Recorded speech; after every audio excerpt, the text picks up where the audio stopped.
Welcome back to Learning with a Difference. News headlines in English to speak in the school morning assembly of 6th August. And first of all, national news.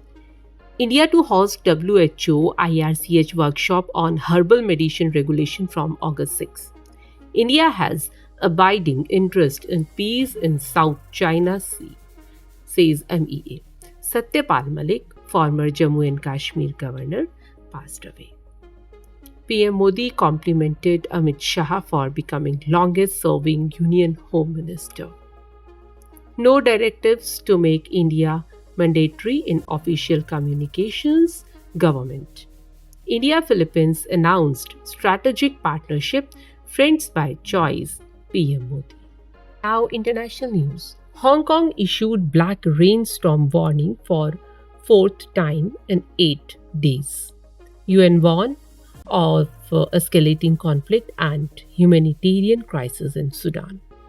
Sri Lanka's finances under strain despite 25% surge in tax revenue. Russia officially ended commitment to 1987 INF nuclear arms treaty. South Korea US held talks to strengthen AI cooperation ahead of summit. Former Brazilian President Jair Bolsonaro under house arrested amid COPE allegations. Now, sports news. BFI announced dates for 4th Sub Junior Under 15 National Boxing Championships. Durand Cup, Real Kashmir Football Club beat TRAU Football Club 2-1. Tennis star Novak Djokovic withdrew from Cincinnati Open. Hockey, Argentina clinched double gold at 2025 Pan American Hockey Cup. Now, news related to business. UPI set new record with the 707 million daily transactions.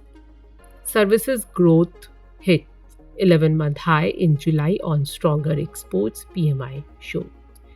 IndusLand Bank appointed Rajiv Anand as MD and CEO for 3 years.